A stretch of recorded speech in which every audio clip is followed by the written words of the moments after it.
Yeah, is my screen is visible to everyone?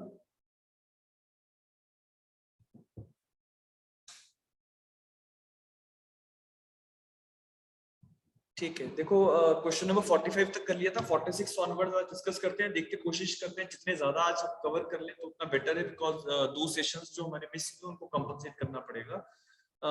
चलिए, so first question that we have on our screens is the doctrine of Lipspendence enshrined under section 52 of the TPA is based upon rule of constructive notice, rule of necessity, rule of convenience, or all of the above. Section 52 के अंदर lis pendens का पूरा process है, lis pendens की doctrine रखी गई है।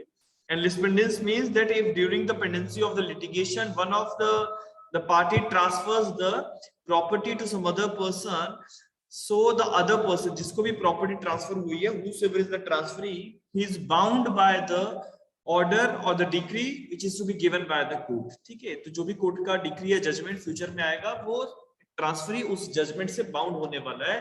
तो ये सेक्शन नंबर 52 के अंदर जो डॉक्ट्रिन ऑफ लिस्पेंडेंस है, ये किस रूल के ऊपर आधारित है? That is the rule of constructive notice, rule of necessity, rule of convenience, और all of the above. Yes everyone.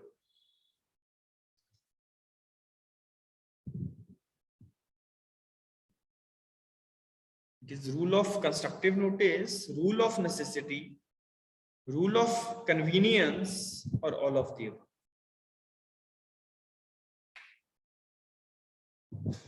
Yes, Shikha, Surendra आप A कह रहे हैं, that is rule of constructive notice, Shikha D कह रही हैं, that is all of the above। देखो इस चीज को चाहे आप अपने बेरेक्स में भी ना सेक्शन नंबर 52 के कहीं आसपास लिख लेना, दैट जो हमारा सेक्शन 52 के अंदर जो प्रिंसिपल है, that is the doctrine of lis pendens का, that is based upon the rule of necessity. ठीक है, रूल ऑफ नेसेसिटी के ऊपर आधारित है, बिकॉज लिस्पेंडेंस की थ्योरी में हम एक चीज जरूर आपको समझनी है कि लिस्पेंडेंस डज नॉट मीन्स कि एक व्यक्ति during the pendency of the proceedings property transfer नहीं कर सकता। ठीक है, ऐसा नहीं है। दो if he makes the transfer, the transferee is bound by whatever the order और the decree which is to be given by the court. तो उसका हमेशा ध्यान रखना है। सो नेसेसिटी का प्रिंसिपल है कि whatever the judgment is to be given by the court, उस जजमेंट को ऑनर किया जा सके। ठीक है, इसीलिए सेक्शन नंबर 52 का प्रिंसिपल है, that is the doctrine of lis pendens, that is during the pendency of the proceedings if the property is being transferred to some person। clear? so इसका ध्यान रखिएगा, डॉक्ट्रिन ऑफ नेसेसिटी का rule है, it is not the rule of constructive notice, वो rule apply नहीं होगा। यहाँ पे एक्सप्लेनेशन में लिखा भी है that the doctrine of Lipspendence is based upon the doctrine of necessity and not upon the rule of constructive notice। ठीक है, so coming to the next question, the question number 47 है हमारे सामने। question is that where in a transfer of property an interest is created absolutely in favor of any person, though the terms of the transfer direct that such interest shall be applied or enjoyed by him in a particular manner। Where a transfer of property is there and an interest is absolutely given in favor of the person, though the terms of the transfer direct that such interest shall be applied or enjoyed by him in a particular manner। तो option number ए कह रहा है he shall be entitled to receive and dispose of such interest as if there is no such direction। he shall not be entitled to the interest, he shall be entitled to the interest subject to the terms and the conditions, and last one is option number D, that is none of the above। yes, that we have discussed in the earlier sessions, and option number A is the right answer। ठीक है, that the person is entitled to receive and to dispose of such interest as if there is no such condition। Option number A जो है वो ठीक आप लोग कह रहे हैं। सेक्शन नंबर 11 जो है वो इस प्रिंसिपल को बताता है, एंड सेक्शन नंबर 11 के अकॉर्डिंगली हम जो है इस कॉन्सेप्ट को समझते हैं। चलिए, coming to the next one.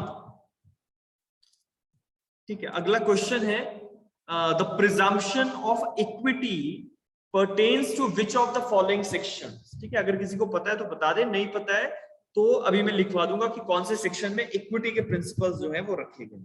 Yes everyone, the presumption of equity pertains to which of the following sections? 45, 46, 47 और 48। यस एवरीवन, स्पीकर्स म्यूट करके रखेंगे सभी लोग।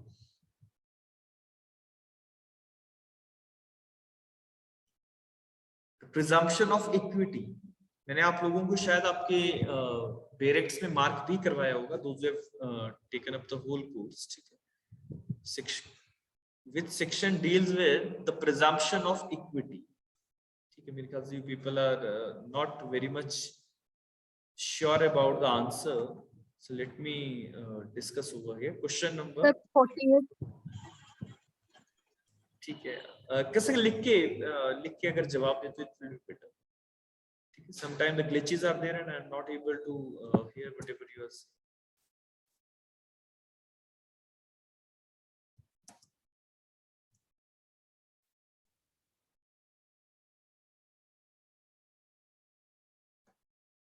क्वेश्चन क्या है?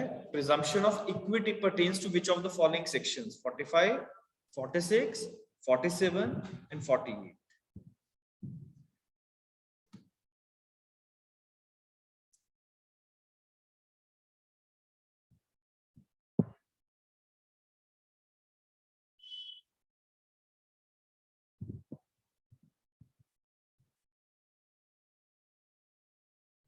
ठीक है, कैसे का आंसर दे रहे हैं? Section number 45, section number 45 is the very right answer. देखो हमारे सेक्शन 45 जनरली जिस चीज के लिए बनाया गया है that is a joint transfer for consideration, ठीक है। जॉइंट ट्रांसफर फॉर कंसिडरेशन के एस्पेक्ट को लेके ये बनाया गया है, बट यहीं पे अगर आप इस पूरे सेक्शन को एक बार पढ़ें, सेक्शन नंबर 45 को कई साइड पे लिख लेना, that is the presumption of equity का प्रिंसिपल काम करता है। प्रिजम्पशन ऑफ इक्विटी क्या है उस पे भी अभी मैं आपको बताऊंगा। एक बार अगर इसको पढ़ें, so what is written over there, that where an immovable property is transferred for consideration to two or more persons and such consideration is paid out of a fund belonging to them in common, ठीक है। आपने एक property खरीदी, consideration जो है वो common fund से दिया गया है, ठीक है। And the common fund is belonging to more than one person, they are in the absence of the contract to the contrary respectively entitled to interest in the property identical as nearly as may be with the interest to which they have been respectively entitled in the fund। जैसे मान लीजिए एक property एक हम लोगों ने एक common fund create किया जिसमें मैंने 10 लाख डाला, आपने 5 लाख डाला, एक और व्यक्ति ने 5 लाख डाला, so every person has put up their share in a common fund. उस कॉमन फंड में से हमने एक प्रॉपर्टी खरीदी है, तो जनरली हम ये समझते हैं कि जिस व्यक्ति का जितना इंटरेस्ट है उस प्रॉपर्टी में उतनी उस फंड में उतना उस प्रॉपर्टी में उसकी जो है हिस्सेदारी रहेगी। लेकिन इसी के नीचे अगर आप आगे पढ़ें, and where the consideration is paid out of the separate funds belonging to them, they are in the absence of the contract to the contrary respectively entitled to the interest in the property in proportion to the shares of the consideration। तो जितना जितना उन लोगों का consideration बनता है, अगर separate fund से प्रॉपर्टी खरीदी है तो जितना जितना पैसा दिया उतना उतना जो है वो लोग इंटाइटल्ड हैं। लेकिन प्रिजम्पशन ऑफ इक्विटी कहां आती है? वो इसी का पैरा नंबर 2 अगर आप देखें तो लिखा है इन the absence of the evidence as to the interest in the fund to which they are respectively entitled or as to the shares which they are respectively advanced। कि अगर हमारे पास कोई ऐसा स्पेसिफिक एविडेंस नहीं है कि किस व्यक्ति का उस फंड में उस पैसे में कितना हिस्सा बनता था और प्रॉपर्टी में कितना हिस्सा बनाया जाएगा, इसको लेके अगर हमारे पास एविडेंसेस नहीं है तो लास्ट में लिखा है that it will be presumed to be equally interested in the property, such persons are to be presumed to be equally interested in the property। और ये जो फ्रेज है, ये फ्रेज हमें बताता है that is the presumption of equity कि सभी लोग जो है वो बराबर के हिस्सेदार हो सकते हैं। So section number 45 deals with the presumption of equity pertains to the joint consideration under section number 45। ठीक है, अगला सवाल है क्वेश्चन नंबर 49 है, ठीक है। इस पूरे सेट में जो मैंने टीपीए का आप लोगों के लिए सेट प्रिपेयर किया है, we have 100 questions over there. सो अगर हम आज क्योंकि सेशन चल ही रहा है, ठीक है, तो कोशिश करते हैं हम कितने ज्यादा क्वेश्चंस अगर कर लेते हैं, अगर 100 के 100 कंप्लीट हो जाते हैं तो we can complete the TPA today itself, ठीक है। अगला सवाल है अंडर सेक्शन 53 आप लोगों को ध्यान में आना चाहिए, फ्रॉडुलेंट ट्रांसफर्स की बात करता है। Under section 53 of the TPA, every transfer of immovable property made with the intent to defeat or delay the creditors of the transferor is voidable at the option of any creditor of the transferor, void and hence transfer of the property is inoperative, voidable at the option of any creditor so defeated or delayed, void if made in favor of any person without consequence. Yes. Which of the following is the right answer? It is voidable at the option of the creditor of the transferor, void and hence the transfer is inoperative, voidable at the option of the creditor, so defeated or delayed, void if made in a favor of person without consideration.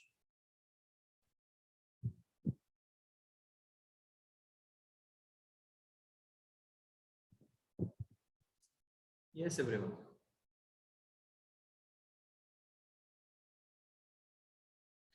Okay, so as you people are referring over here, option number C, that is voidable at the option of the creditor so defeated or delayed. ठीक है, it is the right answer. Very good. अगले सवाल पे आते हैं. ये इसका answer की जो ये चेंज करना है, ये ऊपर जो हमने क्वेश्चन डिस्कस किया था उसी का आंसर नीचे भी फिक्स हो गया है. ठीक है, anyhow. अगला क्वेश्चन है a case law based question. Question है, in which of the among following cases the Honorable Supreme Court has clarified the difference between lease and a license. अब देखो lease और license वाला जो issue है, most of the times हमें mains के question paper में लीज और लाइसेंस का डिफरेंस पूछ लेते हैं, या अदरवाइज ऑब्जेक्टिविटी में भी आ सकता है. तो अगर कभी ऐसा सवाल आपको मिलता है, ठीक है, that is what is the difference between the lease and the licence, तो इस क्वेश्चन में जो भी राइट आंसर है उस जजमेंट को आप साइट करते हुए अपने आंसर को लिख सकते हैं. क्वेश्चन है, in which of the following cases the honourable supreme court has clarified the difference between the lease and the licence. Association hotels of India versus R N. Kapoor, Munisami Naidu versus C Ranganathan, P J R. Ramaiah versus Aragonda Muniyamma, and the last one is Mohammeduddin versus Asibun Nisa. Yes, if you are aware or had you ever gone through with any such kind of a case, या इनमें से किसी भी case के बारे में अगर आपने पहले सुना है तो well and good, नहीं सुना है तो we can discuss that. Guesswork जो है वो भी कर सकते हो.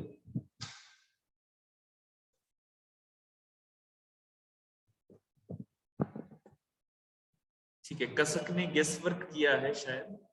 कसक गेस है या you are sure about it? Association hotels of India versus R N. Kapoor, Shikha C कह रही है. ठीक है, सभी लोग मेरे ख्याल से यहाँ पे गेस वर्क पे ही चल रहे हैं. The right answer is option number A.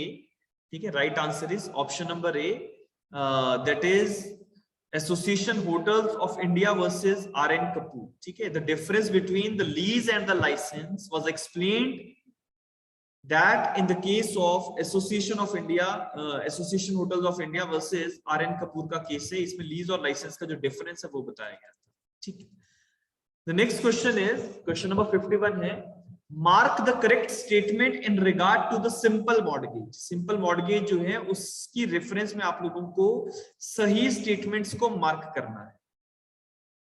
ठीक है, कैसे कह रही है, लग रहा था कहीं पढ़ा है आर.एन. कपूर. आर.एन. कपूर के केसेस कहीं और पे भी पड़े हो सकते हैं, you must be very much sure, लेकिन अब तो मैंने बता ही दिया. ठीक है, आपको सिंपल मॉर्गेज में से जो कंटेंट है, जो कॉन्सेप्ट है, वहां से आपको इन 4 स्टेटमेंट्स को देख के ये देखना है कि कौन सी स्टेटमेंट्स जो है वो सही है. ठीक है, मार्क द करेक्ट स्टेटमेंट. पहला है, delivery of the possession is essential in the case of a simple mortgage. ठीक है, delivery of the possession is essential in the simple mortgage. Number 2 कह रहा है, in simple mortgage the mortgager undertakes personally to pay the mortgage money.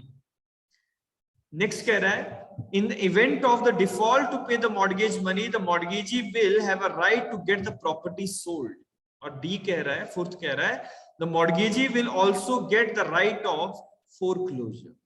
simple mortgage में कौन सी चीज की आवश्यकता जो है वो रखी गई, क्या क्या चीजें, क्या कंटेंट जो है वो सिंपल मॉर्गेज से रिलेट करता है. देखो सेक्शन नंबर 58 मॉर्गेज का जो सेक्शन है हमारे टीपीए के अंदर, it is very very important because इसके जो क्लॉजेज हैं उन क्लॉजेज में इंटरनल डेप्थ में बहुत सारी चीजें रखी गई हैं कि इंग्लिश मॉर्गेज में क्या रिक्वायरमेंट है, इक्विटेबल मॉर्गेज क्या है, mortgage by deposit of title deeds क्या है, एनॉमलस मॉर्गेज, यूजुफ्रक्टरी और सिंपल मॉर्गेज। तो हर मॉर्गेज बाय कंडीशनल से, तो हर तरह के मॉर्गेज की अपनी अलग रिक्वायरमेंट्स है, ठीक है, अपनी अलग रिक्वायरमेंट्स है। क्वेश्चन आपका सिंपल मॉर्गेज से उठाया गया है कि क्या सिंपल मॉर्गेज में हर केस में डिलीवरी ऑफ पोजीशन होना जरूरी है या नहीं, यस और नो कर दीजिए।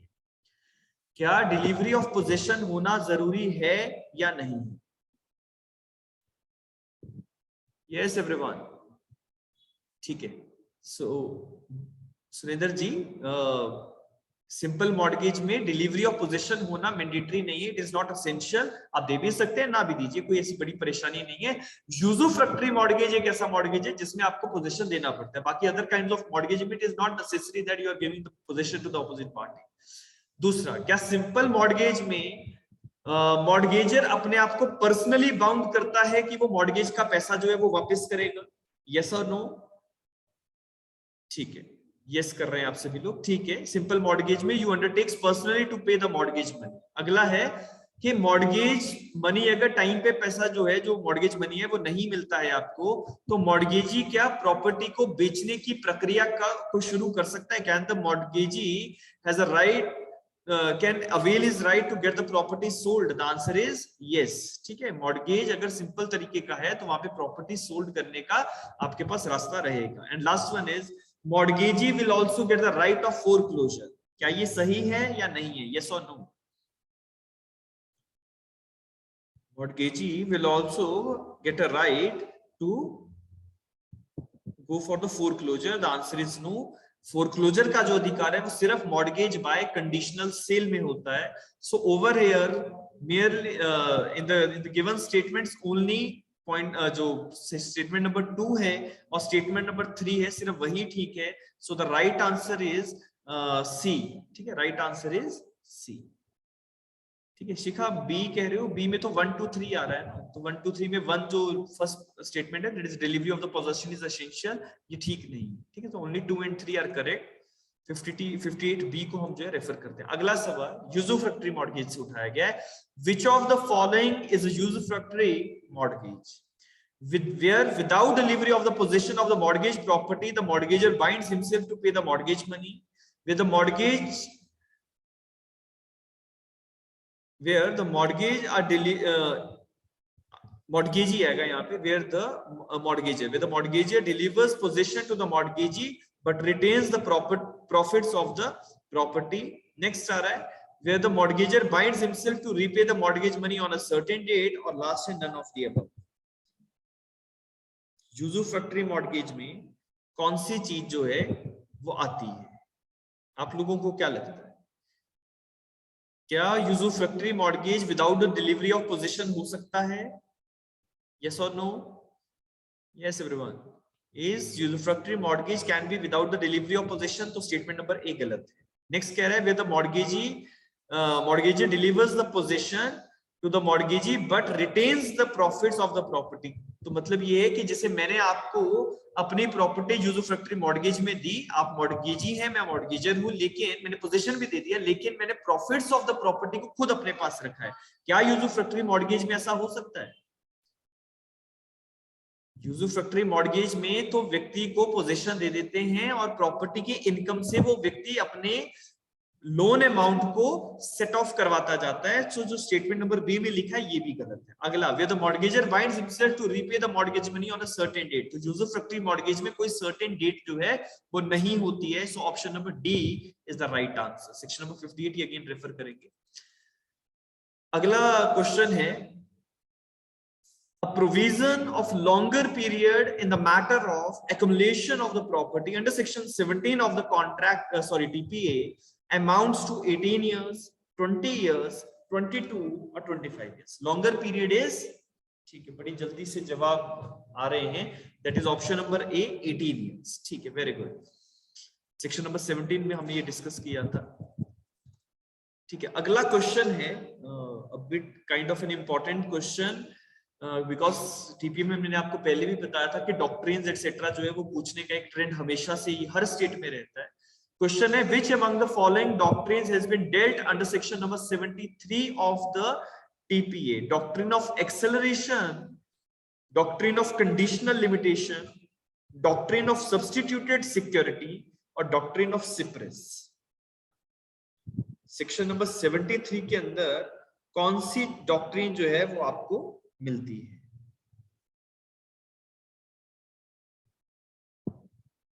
यस,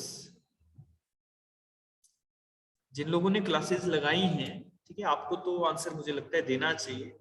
ठीक है, कसक ने दे दिया है, वेरी गुड।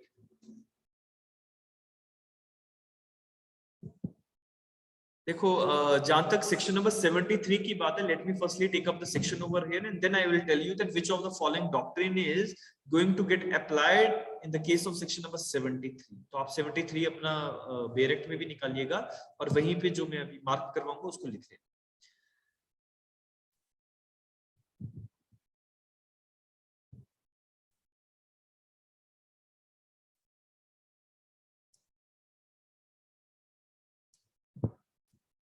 देखो, सेक्शन नंबर 73 कह रहा है rights to proceed of revenue sale and compensation on acquisition.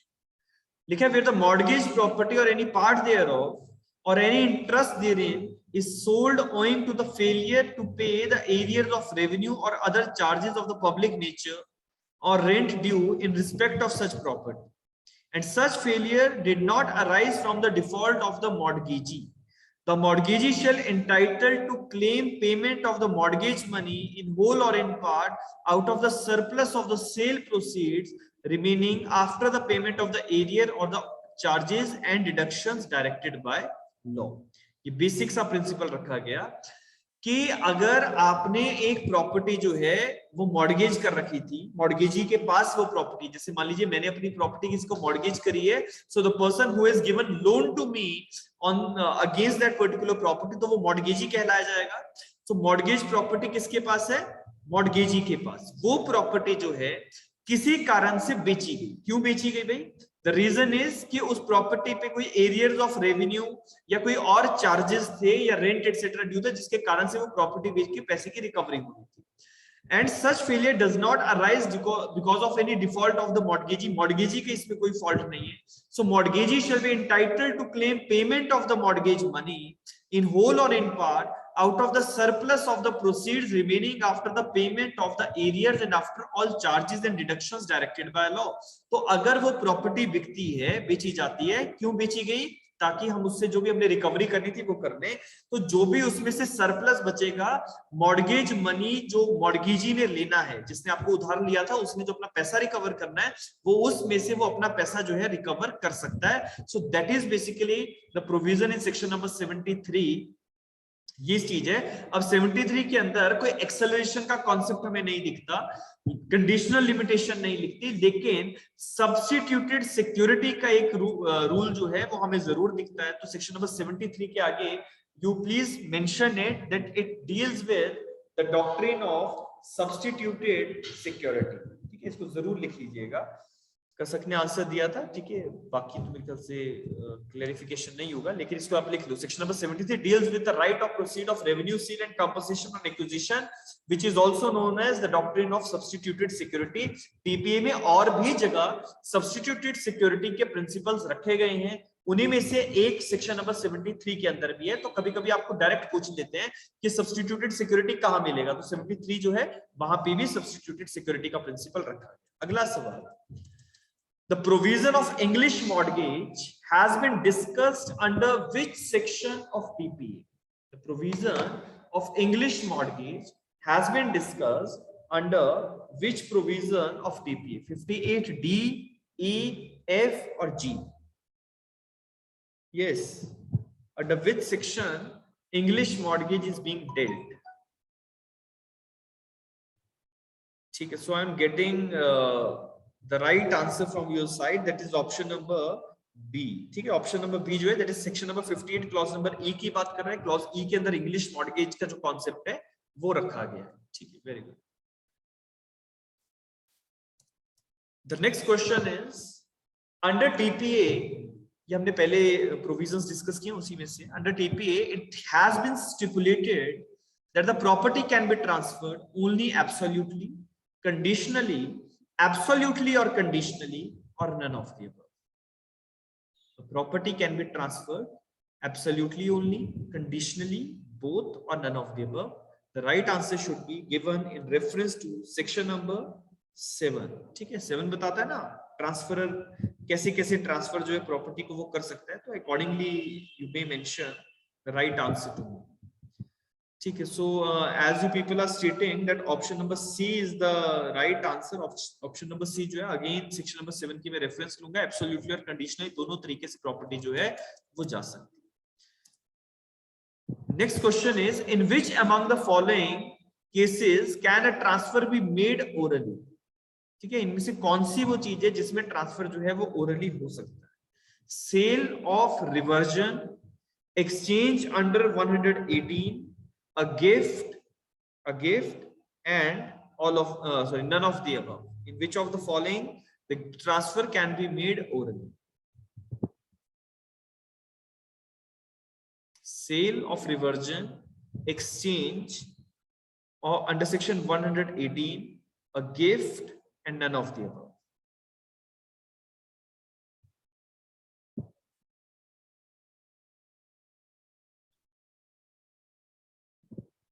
Exchange में do it is written anywhere that the transfer can be made orally? Yes.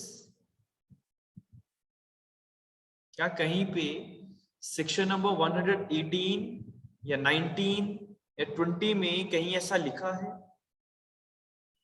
Because जहां तक एक्सचेंज की बात है, एक्सचेंज में जो ऑपरेशंस हैं वो वैसे ही काम करते हैं जैसे हमारी सेल में करते हैं. ठीक है, सो बायर्स और सेलर्स के जो rights, liabilities, mode of transfer, that is again the process which is of sale. ठीक है, म्यूचुअली ट्रांसफर भी अगर होगा जिसको हम तबादला कहते हैं, exchange means the transfer of the properties and the person have exchanged the properties, तबादला कहा जाता है. it must be in a written format, you can't make it orally. ठीक है, तो इन तीनों में से ही, ठीक है, वैसे तो देखो अगर मैं इसकी सब्जेक्टिव अप्रोच पे जाता हूँ, सब्जेक्टिव अप्रोच पे, so all together the answer can be bit different. ठीक है, सब्जेक्टिव अप्रोच पे अगर हम जाते हैं, क्यों? क्योंकि जैसे एक्सचेंज की बात है तो एक्सचेंज में वो रूल्स अप्लाई होते हैं जो कि सेल पे होते हैं. सेल अगर 100 रुपए से कम की प्रॉपर्टी की हो रही है तो उसमें कहीं पे भी आपको रिटर्न, रजिस्ट्रेशन एक्सेट्रा करवाने की आवश्यकता नहीं है. सिमिलरली अगर आप गिफ्ट कर रहे हैं मूवेबल प्रॉपर्टी का तो वहां पे भी आपको जो है रिटर्न फॉर्मेट में रजिस्ट्रेशन एक्सेट्रा जो है उसकी जरूरत नहीं पड़ती है. लेकिन still as far as the question is concerned, तो क्वेश्चन में जो राइट आंसर बनता है वो हमारा ऑप्शन नंबर डी है, that is none of the above. Because हम इनको जर्नल पैरामीटर्स पे अगर देखें तो लगभग सेल, एक्सचेंज और गिफ्ट तीनों में ही जो रिटर्न रिक्वायरमेंट्स है वो जरूरी है. सो नन ऑफ द अबव जो है वो आंसर इसका जो है वो सही बनता है. ठीक है, सो वैसे सब्जेक्टिव अप्रोच अगर होती तो हम इसमें एक डिटेल्ड आंसर जो है वो लिख सकते हैं. अगला सवाल बड़ा सिंपल सा क्वेश्चन है. TPA came into force on which of the following date? 17th February 1882, 17th February 1892, 1st of March 1892, 1st of July 1882. Yes. In which date the TPA came into existence? It came into force. The right date is 1st of July 1882. 1st July 1882 को TPA जो ये enforceable हुआ था. ठीक है. Next question is, in the context of a contingent interest, in the case of happening of uncertain event, or as if specified uncertain event shall not happen, such person acquires the contingent interest in the property. Such interest becomes vested in the former case on the happening of an event, or in the later case when the happening of an event becomes impossible. Does not becomes a vested interest. Vested interest does not depend upon the happening or non-happening or none of the above.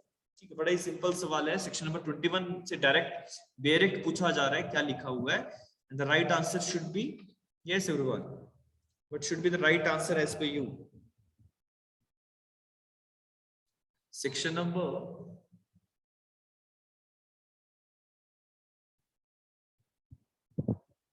21 को अगर हम follow करते हैं, the moment the happening of an event takes place और when the event becomes impossible, non happening वाले cases में, तो जो कंटिंजेंट इंटरेस्ट था वो वेस्टेड में कन्वर्ट हो जाता है. ऑप्शन नंबर ए जो है कर सकते हैं आंसर दिया. ये रेफर सेक्शन 19 नहीं आएगा, it will be refer section number 21.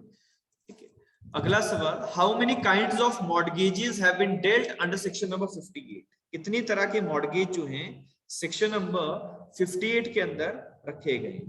How many types of mortgages are there? 5, 6, 7, not precisely defined. 7 है Shikha ji. How many types of mortgages are there?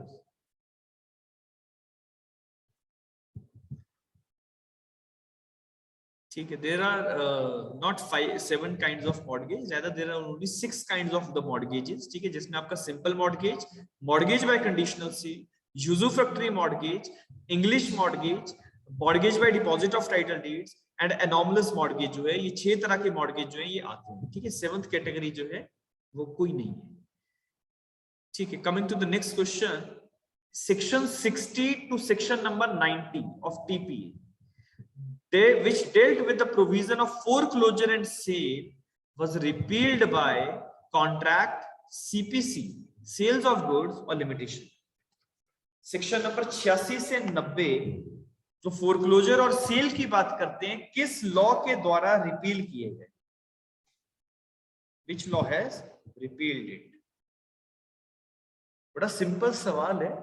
I don't think you must answer it. Yes, इसमें कुछ सोचने का विषय तो नहीं है। CPC जो है, इन दैट पर्टिकुलर लॉ, जो हमारा प्रोसीजरल लॉ है, order number 34 deals with the complete scenario that how the foreclosure and the sale in the case of the mortgage properties are to be dealt around. So option number B जो है that is the right answer. हमारा mortgage से related foreclosure और sale का जो पूरा order है CPC के अंदर, पहले वो टीपीए का पोर्शन हुआ करता था, लेकिन उसमें फिर प्रोसीजरल चीजें थी तो उसको सीपीसी में इंडोर्स कर दिया गया। अगला सवाल, क्वेश्चन नंबर 62। क्वेश्चन है, a Hindu being separated from his father f sells to s 3 fields x, y and z। ये एक हिंदू है, फादर से अलग हो गया और फादर की एक property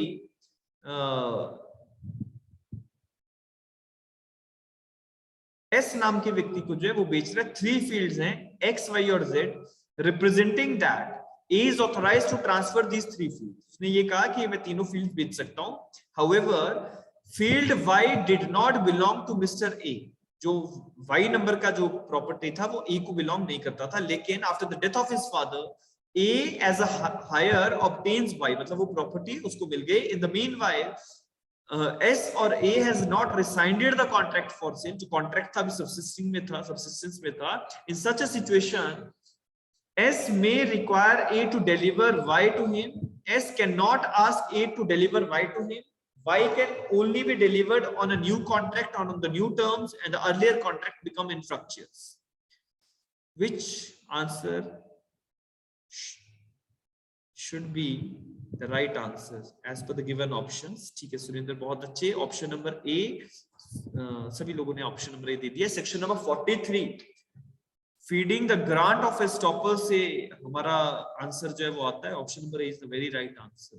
the next question is, अब ऐसे सवाल हिमाचल में बड़े पूछते हैं। Which among the following sections of TPA was substituted by the Amendment Act of 2002? 2002 की अमेंडमेंट के लॉ के अकॉर्डिंगली कौन से प्रोविजन में चेंजेस किए गए? सेक्शन 100, 105, 106 और 111।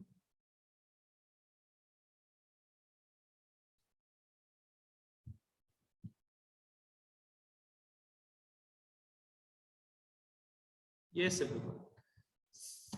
Which of the following section has been amended by the amendment of 2002?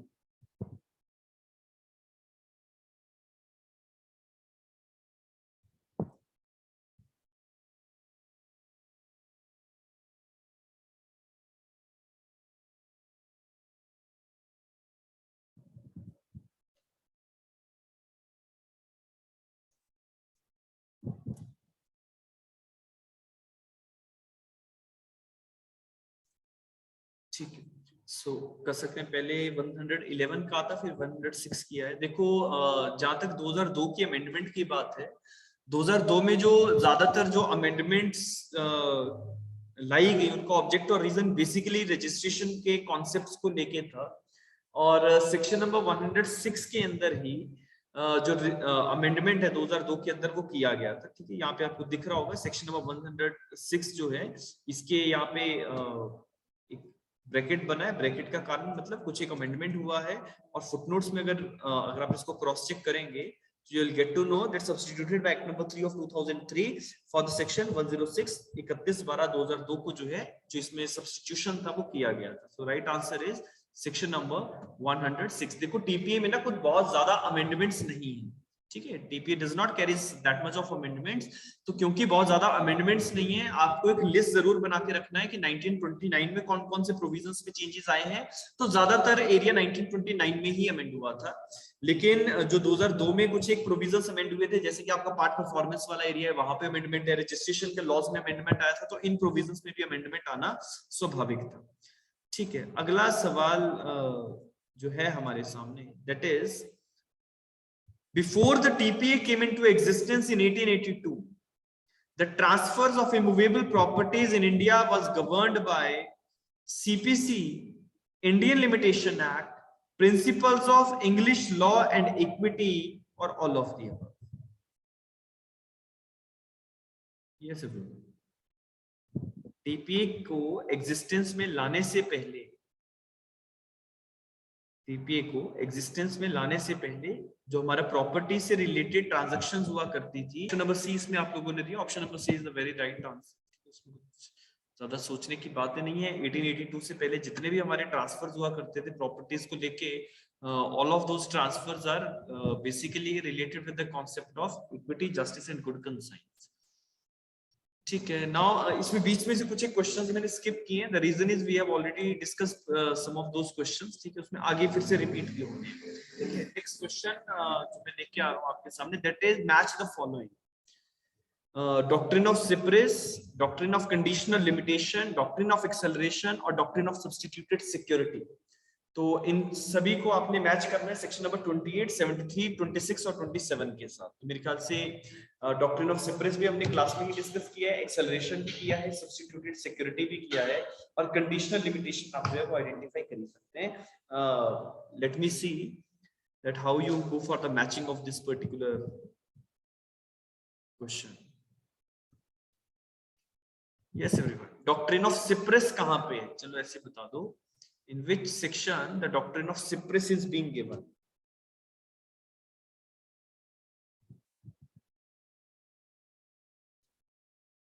Section number 28, 73, 26, 27. 28 में है? Yes. Are you sure? Yes, कसक 28 में है या 26 में है? डॉक्ट्रिन ऑफ एक्सेलरेशन कहां है?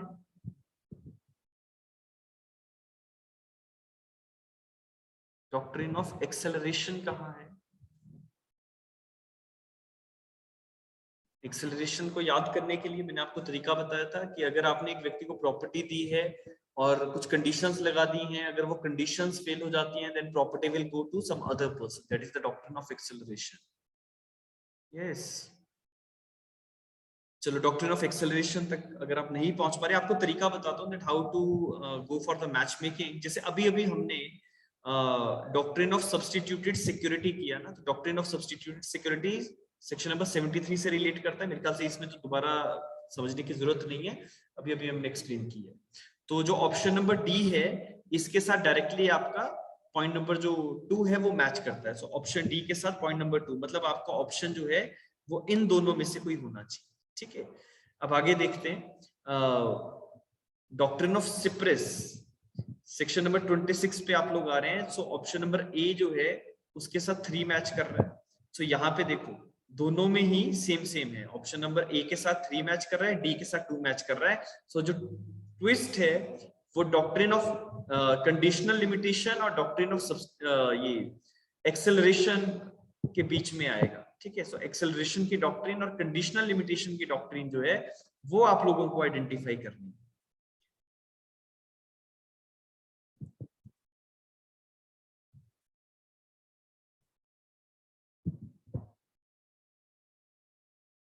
ठीक है, कसक ने आंसर दिया है कि सेक्शन नंबर 28 में कंडीशनल है। ठीक है, वेरी गुड। देखो जो सेक्शन नंबर 28 है वो कंडीशनल लिमिटेशंस की बात कर रहा है कि अगर कोई कंडीशन इंपोज की गई है तो the interest will pass to some other person और नॉट, और किन सर्कमस्टेंसेस में इंटरेस्ट पास नहीं हो पाएगा। Section number 28 deals with the doctrine of conditional limitation. इसका ध्यान रखना है, बेयर एक्ट में अगर नहीं लिखा है तो लिख लेना। सेक्शन नंबर दोबारा से एक बार रिपीट करूंगा, doctrine of cypres section number 26, doctrine of conditional limitation section number 28, doctrine of acceleration section number 27 में जाएगा, और doctrine of substituted security section number section number 73 में जाएगा। तो इन चारों को अपने अपने जो बेरेक्स में जो सेक्शंस है वहां पे लिख लेना। ठीक है, लिखने से फायदा ये होता है कि जब भी हम बेरेक्ट पढ़ेंगे तो हमारे ध्यान में ये चीज हमेशा रहेगी। चलिए, so coming to the next question, just कुछ ग्लिचेस तो नहीं आ रहे हैं वॉइस में? यस सर, बीच में आ रहे, अभी तो क्लियर है सर, पहले आ रहे थे सर। हाँ, बीच में कुछ हो जाता है। ये मैंने एक चीज एनालाइज की है। ठीक है, एक तो कभी कभी ये सिस्टम हैंग हो जाता है, कभी अपडेट करने लग जाता है, उसके कारण से भी बहुत ज्यादा क्लास डिस्टर्ब होती है। आप लोग अनुमान लगाइए कि कल हमारी क्लास 7 बजे थी।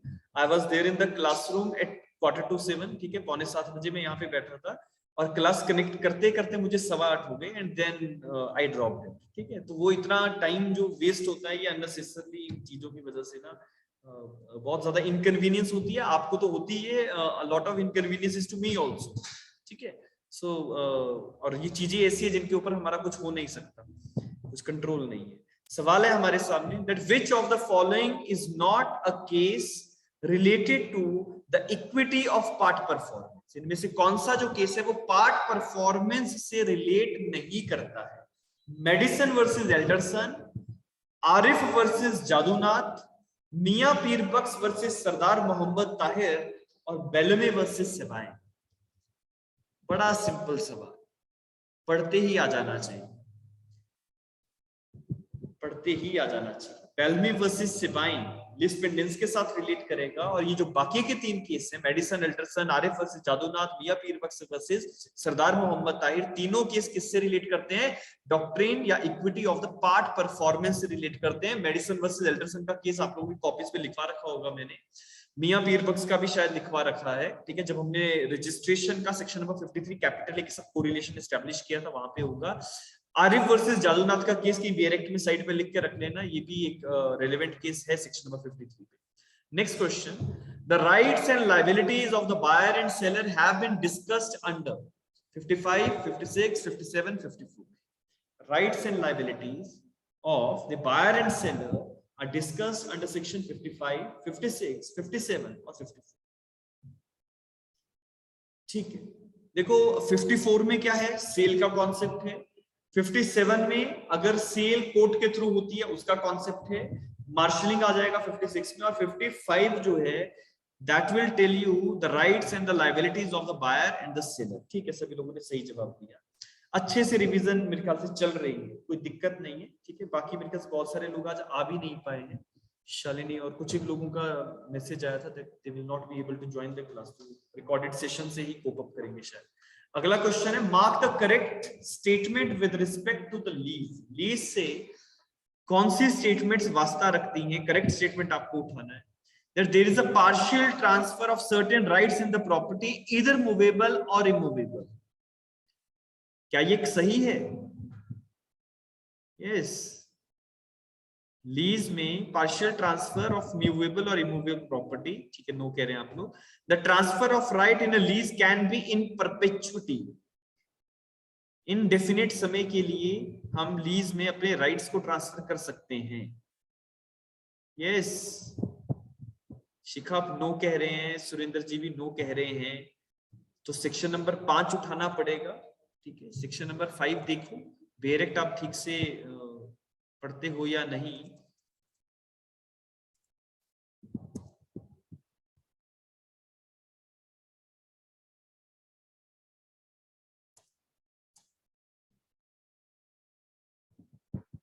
सेक्शन नंबर 105 में ये लिखा है परपेचुइटी, लिखा है ना, a certain lease of immovable property in the transfer of right to enjoy such property made for certain time, express or implied, और इन परपेचुअली, तो इंडेफिनिट समय के लिए भी लीज जो है वो हो जाती है, इसका ध्यान रखना। ठीक है, सो सेकंड स्टेटमेंट जो है ये सही है। नेक्स्ट कह रहा है the transfer of right in the case of lease need not necessarily be in lieu of the consideration. क्या लीज बिना कंसिडरेशन के करोगे आप? यस, तो ये इस तरीके से डिनोट किया जा रहा है that in consideration of a price paid और promised, in consideration of a money, in consideration of a share of crops, in consideration of any other thing having a value, इस तरीके से चलना है। मतलब the word consideration is to be read together with every other thing। ठीक है, यहाँ पे क्योंकि कॉमा लगा है, लेकिन कॉमा में अलग अलग चीजें और से अलग अलग मीनिंग नहीं निकाल लेना है इसका। ठीक है, rather everything is to be seen in reference to the consideration itself, ये चीज है इसकी।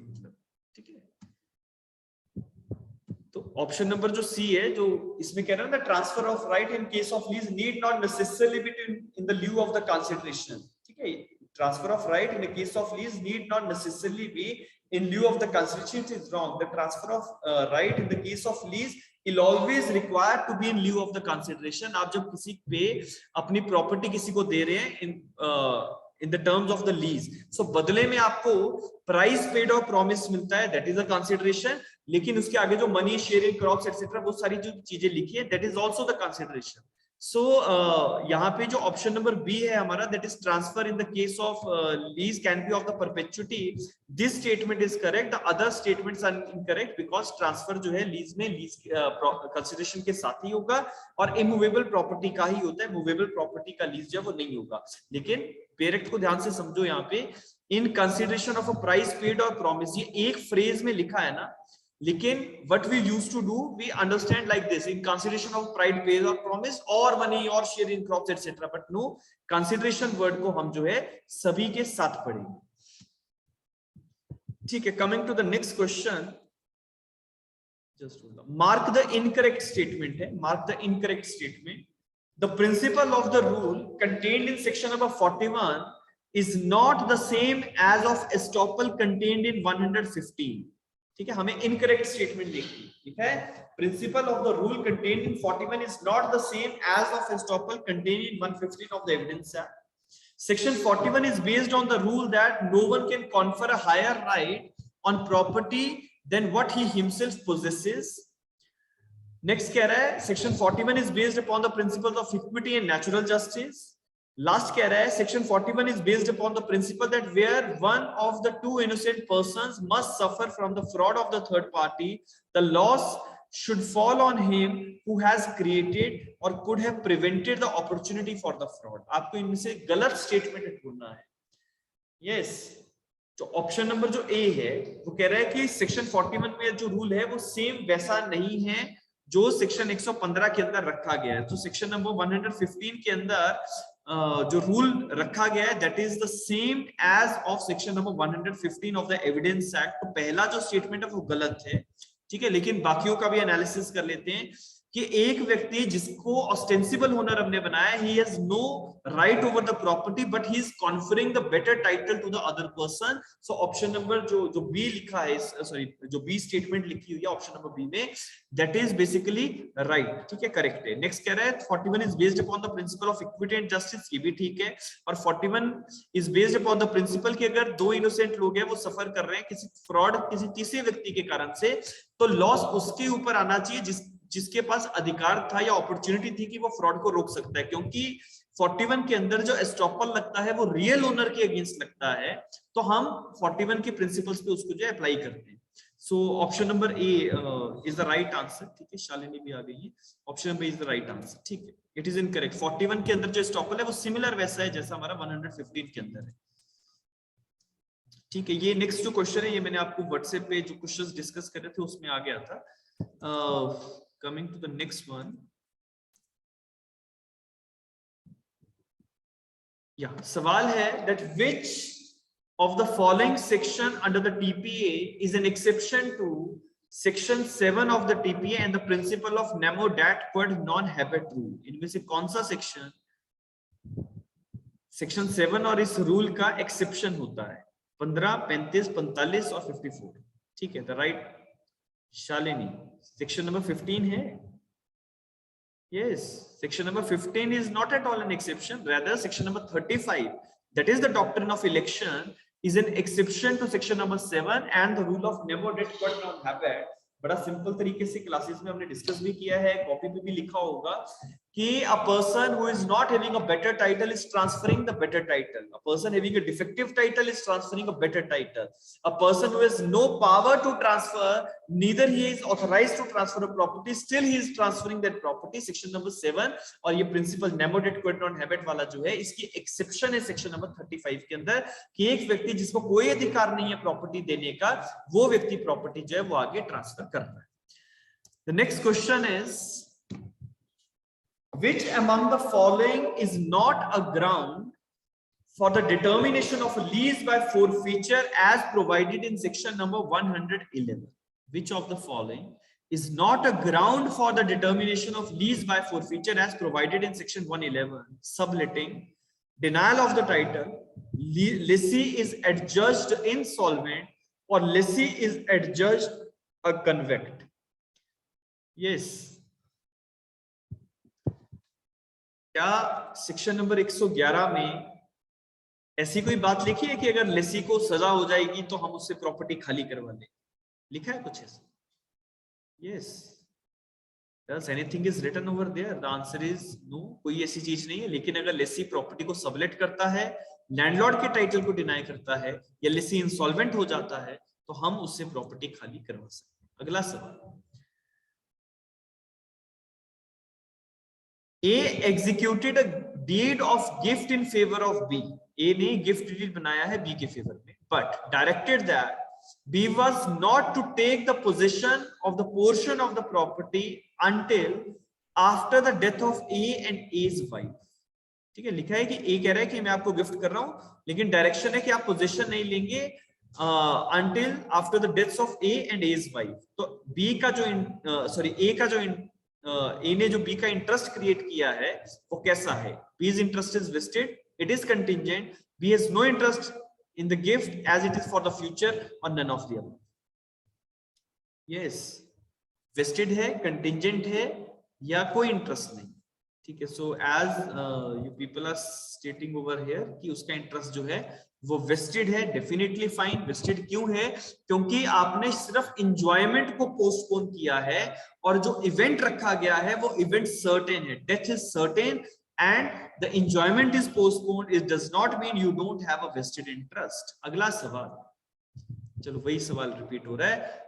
डॉक्ट्रिन ऑफ कंडीशनल लिमिटेशन कौन से सेक्शन के अंदर है? 26, 27, 28, 29. जल्दी जल्दी बताओ. Option A, B, C, D. अभी हमने डिस्कस भी किया. Section number 28 deals with the doctrine of conditional limitations. चलिए नेक्स्ट क्वेश्चन है, मार्क द इनकरेक्ट. आपको इनमें से गलत जो मैच है उसको आइडेंटिफाई करना है. पहला, transfer contingent on the happening of specified uncertain event. Section number 21 इसके सामने लिखा है. Transfer to the members of class who attain a particular age. इसके सामने सेक्शन नंबर 22 लिखा है. Transfer to such of a person as survive at some period not specified. section number 24 इसके आगे लिखा है. और vested interest section number 19 इसके आगे. transfer contingent on the happening of specified uncertain event section number 21 आगे लिखा हुआ है. transfer to the members of class who attained a particular age 22 लिखा है. transfer to such of certain persons as survive at some period of time not specified 24 और vested interest 19. the right answer is option number A, क्योंकि transfer contingent on the happening of specified uncertain event section number 23 के अंदर लिखा गया है. section number 23 हम लोगों ने डिस्कस भी किया था.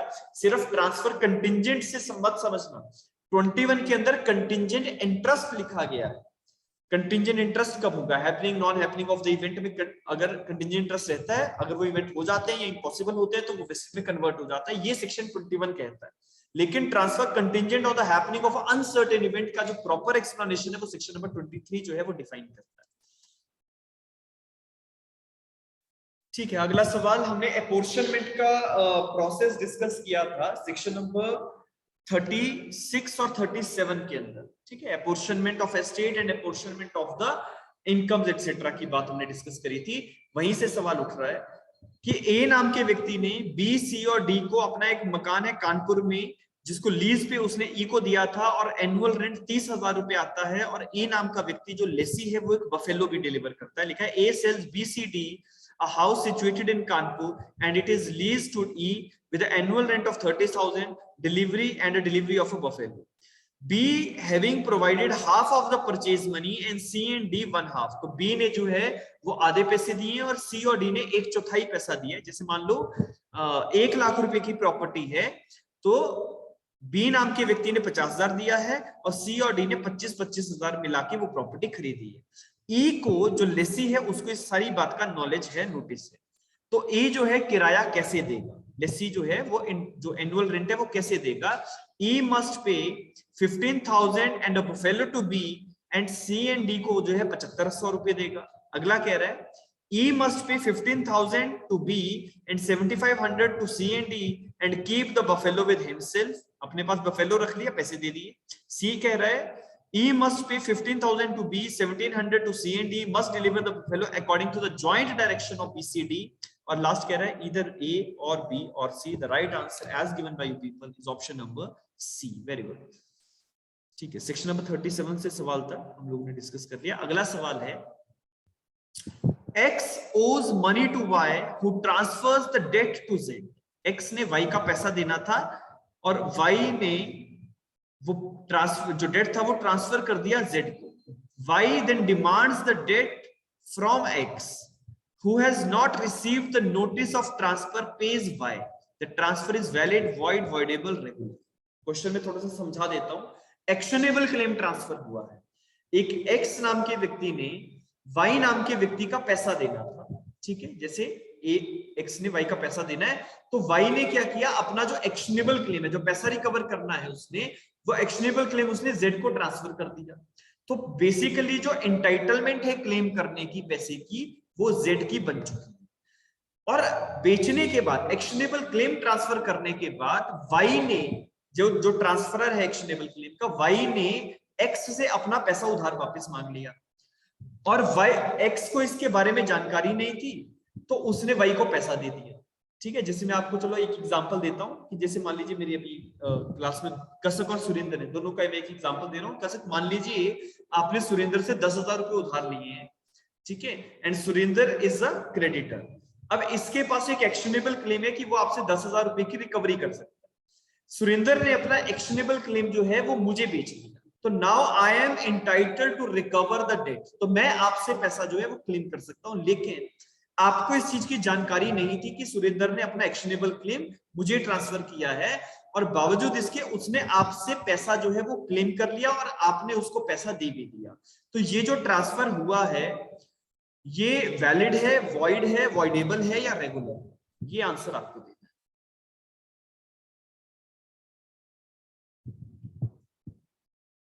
है। यस, सो मैं इस क्वेश्चन को आंसर करने से पहले आपको सेक्शन नंबर 130 के अंदर लेके जाऊंगा। पहले 130, ठीक है। ऑप्शन नंबर बी आप लोग कह रहे हैं, लेकिन ऑप्शन नंबर बी में आप नहीं जाएंगे। Rather first of all you see what is given in section number 30।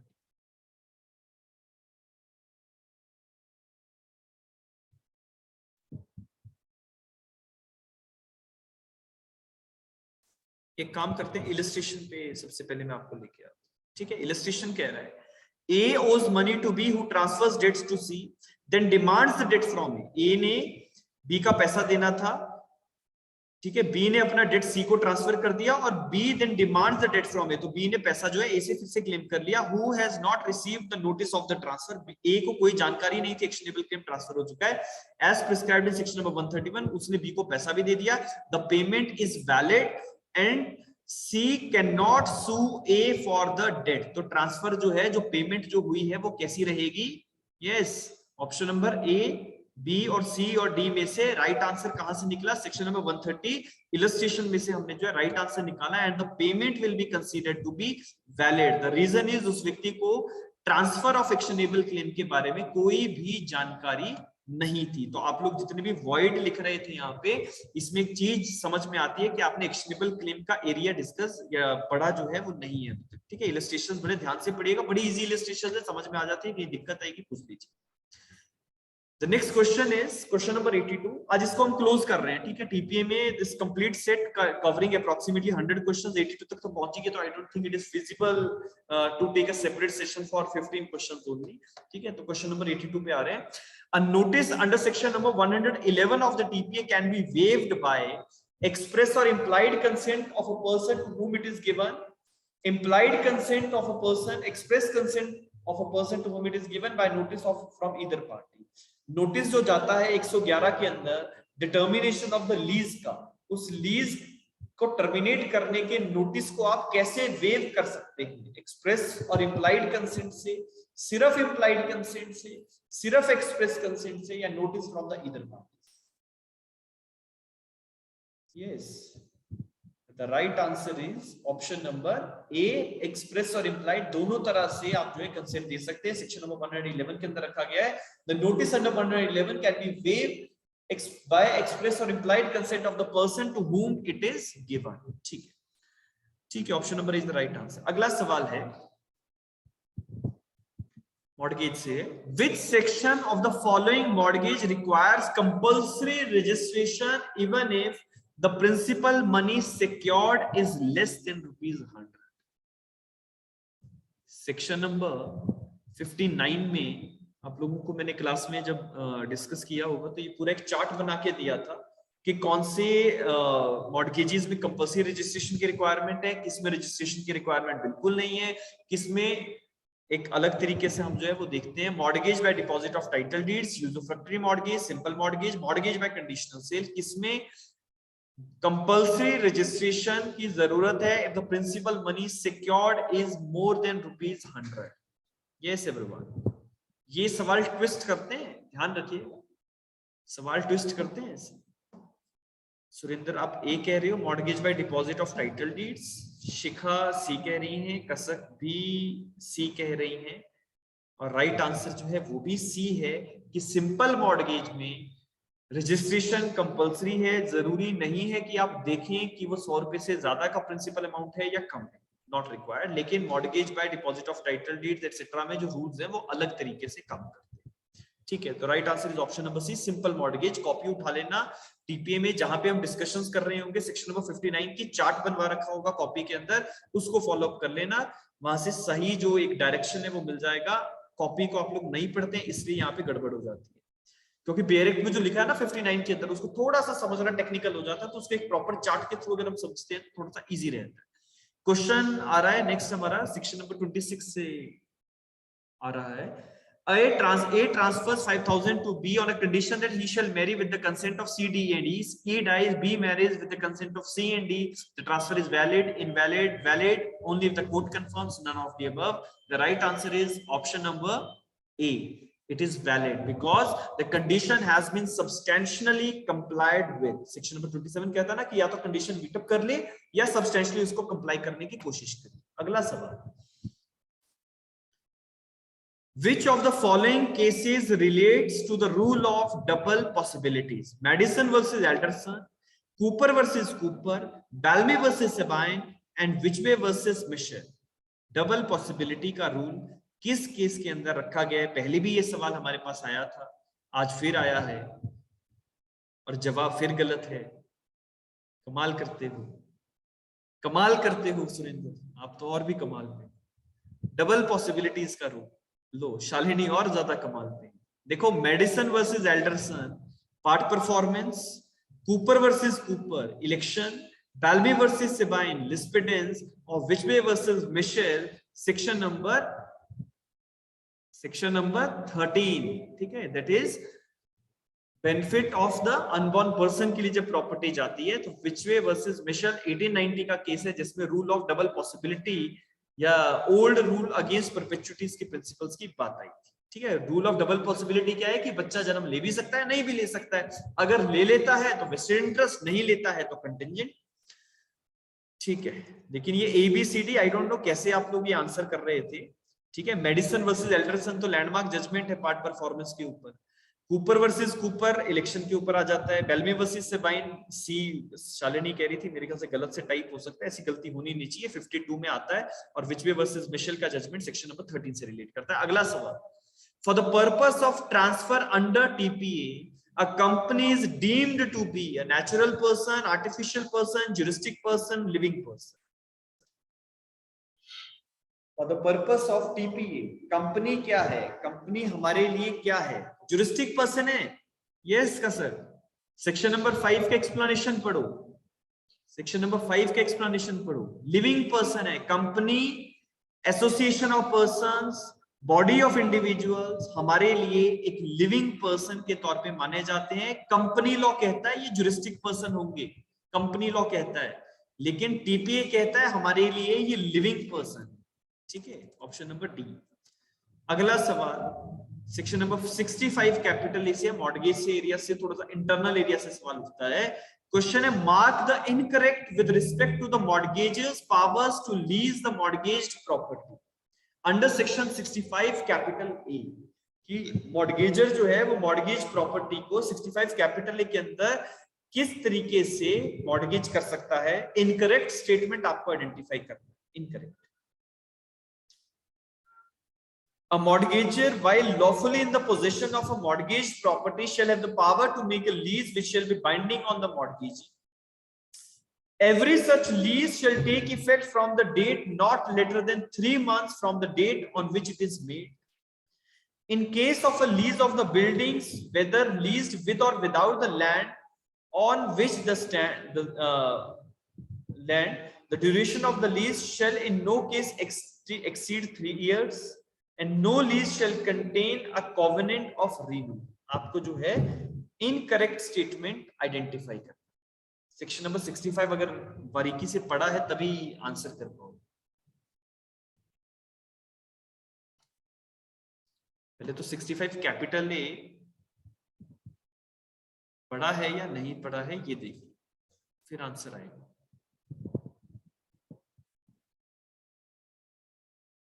TPA के क्वेश्चंस में ज्यादातर जो टीपीए के सब्जेक्ट में ज्यादातर क्वेश्चंस मॉर्गेज वाले एरिया से इसलिए बन जाते हैं क्योंकि देखो ना बाकी का जो एरिया जैसे हमारा गिफ्ट का है, एक्सचेंज है, सेल है, उसमें कुछ भी इतना टेक्निकल नहीं है। अगर आपने अच्छे से समझ लिए सब्जेक्ट्स तो I don't think there is any such difficulty. लेकिन मॉर्गेज वाले एरिया में जरूर कहीं ना कहीं आपको जो है डिटेल में चीजों को पढ़ना पड़ता है।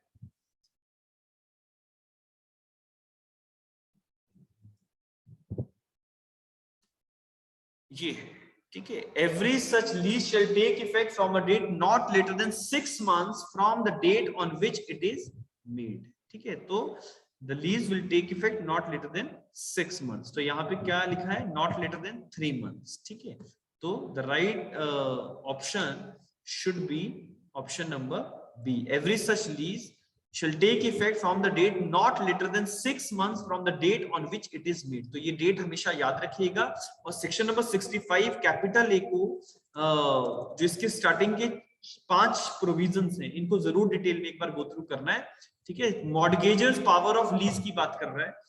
मॉर्गेजर्स पावर ऑफ लीज लिखा था, mortgagor while lawfully in possession of the mortgage property shall have a power to make a lease thereof which shall be binding on the mortgagee। कि मैं मान लीजिए मॉर्गेजर हूँ और मुझे पैसे की जरूरत थी, मैंने अपनी प्रॉपर्टी किसी को ट्रांसफर कर दी, so I am a mortgagor as well as a transferor. मैंने आपको प्रॉपर्टी मॉर्गेज करी, आप ट्रांसफरी हो, मॉर्गेजी हो, तो मैं मॉर्गेजर होने के नाते अपनी प्रॉपर्टी की लॉफुली एक लीज जो है वो बना सकता हूं, जो लीज आपके ऊपर बाइंडिंग हो। जो भी लीज हम करेंगे it shall take effect not later than 6 months। तो 6 महीने के बीच में ये जो लीज है इसका जो इफेक्ट है वो आ जाना चाहिए, लीज इन्फोर्स हो जाएगी। इस लीज में कोई भी रिन्यूअल का कोवेनेंट जो है, जो टर्म है वो नहीं होगी। Every such lease shall reserve the best rent that can reasonably obtain। तो हमें जितना ज्यादा अच्छा रेंट मिल जाए उतना ज्यादा हम रखेंगे, अच्छा रेंट होगा। And every such lease shall be as would make in ordinary course of the management of the property concerned in accordance with the local law or customer usage। तो यहाँ पे 65 कैपिटल ए भी लोकल लॉ कस्टमर यूसेज को कहीं ना कहीं एक specific protection जो है वो देता है। तो these are the basic thing कि एक मॉर्गेजर जो है अपनी प्रॉपर्टी की लीज कर सकता है या नहीं कर सकता है। 6 महीने के अंदर अंदर वो लीज है वो एग्जिस्टेंस में आ जानी चाहिए। अगला सवाल, a transfer was made to A for life and then to her adopted son, and if she dies without adopting anybody then to B and her son। B predeceased A। On the death of A, with the adopted, on death of A, with the adopted son, the interest will go to the heirs of B, the interest will go to the heirs of A, the interest will partially go to the heirs of A, partially to the heirs of B, and the interest will revert back to the transfers reversions. सवाल समझो, सही से जवाब देने की कोशिश करिएगा। अगर कॉपी पेन है साथ में तो उस पे ये बना लीजिए कि किसको लाइफ इंटरेस्ट जा रहा है, किसको एब्सोल्यूट जा रहा है। A transfers property a transfer was made to A for life, तो A का लाइफ एस्टेट है और उसके बाद adopted son को जाएगी। And if she dies without adopting anybody, तो अगर वो बिना किसी को adopt किए उसकी डेथ हो जाती है, then वो प्रॉपर्टी B को और उसके बच्चे को चली जाएगी। B predeceased A, ठीक है, B predeceased A, B की डेथ पहले हो गई। On the death of A, with the adoption of the son, the interest will go to B, interest will go to A, interest will partially go to A and B, the interest will revert back to the transfer reversions.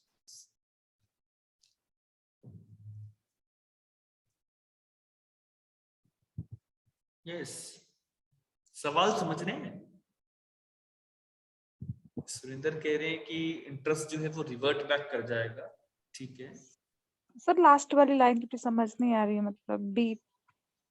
देखो दोबारा से कह रहा हूं कि ए ने एक property जो वो ए को लाइफ एस्टेट के लिए गई और उसके बाद कहा कि वो प्रॉपर्टी ए के अडॉप्टेड सन को चली जाए, ठीक है। और अगर वो बिना किसी को अडॉप्ट किए उसकी डेथ हो जाती है तो वो प्रॉपर्टी बी को और बी के बच्चे को चली जाएगी। बी की डेथ पहले हो गई ए की डेथ से पहले, तो on the death of A with adoption of a son, ठीक है, कि ए की जब डेथ हो गई और एक चाइल्ड जो है वो उसने अडॉप्ट किया हुआ था, तो प्रॉपर्टी किसको जाएगी?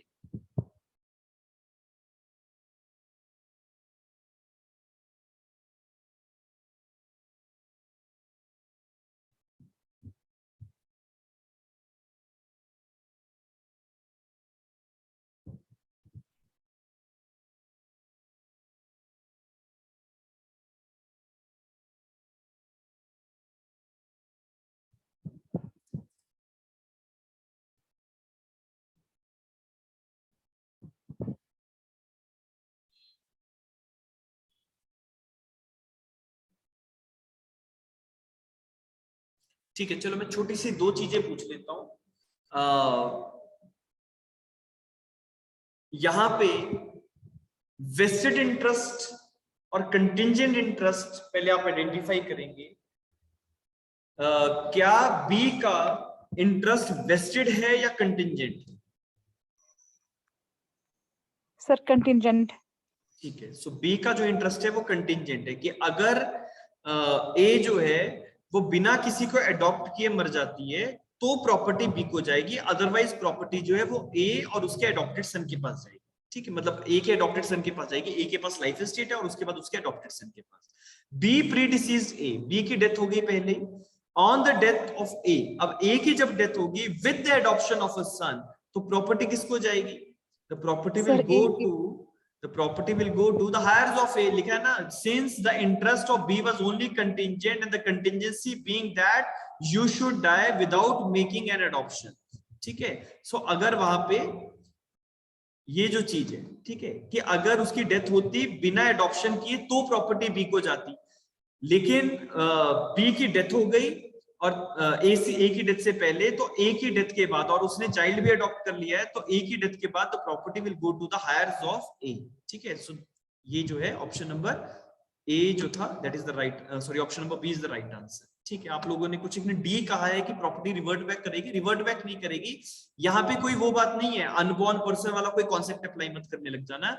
यहाँ पे एडॉप्शन का कॉन्सेप्ट रखा गया है, अनबॉर्न वाला नहीं है। अगर अनबॉर्न वाला होता तो प्रायर इंटरेस्ट के फेल होने पे सब्सिक्वेंट इंटरेस्ट भी फेल हो जाता, वो एक अलग विषय है। ये बिल्कुल भी अनबॉर्न पर्सन से रिलेट नहीं करना है। सेक्शन 13, 15 और 16 में आपको नहीं लेके जाना है। बड़ा सिंपल सा रूल बनाया गया, एक का वेस्टेड बना दिया, दूसरे का कंटिंजेंट बना दिया। कंटिंजेंट वाले को प्रॉपर्टी तब जाती है अगर कंटिंजेंसी सर्टेनिटी में कन्वर्ट हो जाती है, ठीक है। तो लेकिन कंटिंजेंसी जो है वो सर्टेनिटी में कन्वर्ट नहीं हुई। ए जो है उसने चाइल्ड को अडॉप्ट कर लिया और बी जो है उसकी डेथ ए की डेथ से पहले हो गई, तो ए की डेथ के बाद प्रॉपर्टी एलआरएस के पास जा सकती है। अगला सवाल, क्वेश्चन नंबर 89, थोड़े से टेक्निकल क्वेश्चन अब आ रहे हैं. A mortgages to B immovable property and by the same document hypothecates some cattle as well.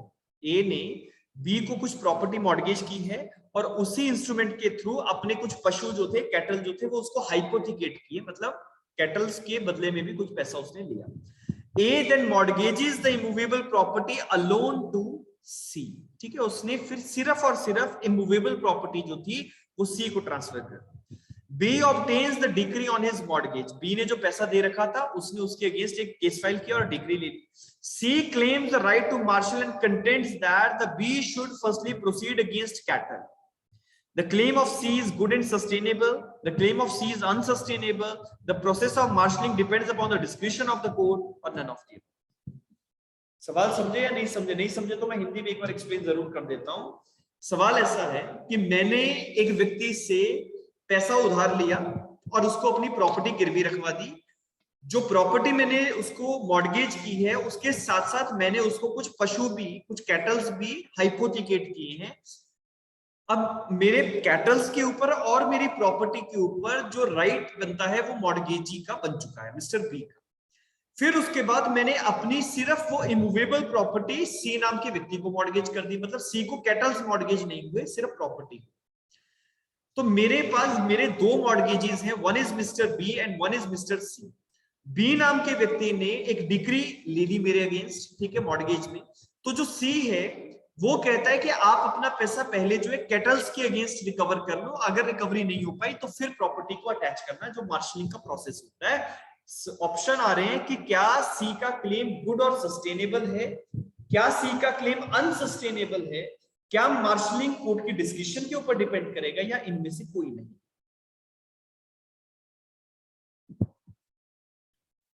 Yes everyone, पहले तो आप मार्शलिंग को समझो. तो section number, yes everyone, which section in the mortgage deals with the marshalling? चलो ये बता दो. Which section in the mortgage deals with the marshalling? 82. ठीक है. अब वहां पे मार्शलिंग जब होती है तो क्या कोई कैटल्स, मूवेबल प्रॉपर्टी, ऐसी चीजों के लिए आप मार्शलिंग करवा सकते हो? मार्शलिंग जब होगी और मॉर्गेज जब होगा तो सिर्फ और सिर्फ प्रॉपर्टीज के दरमियान होगा. यस और नो?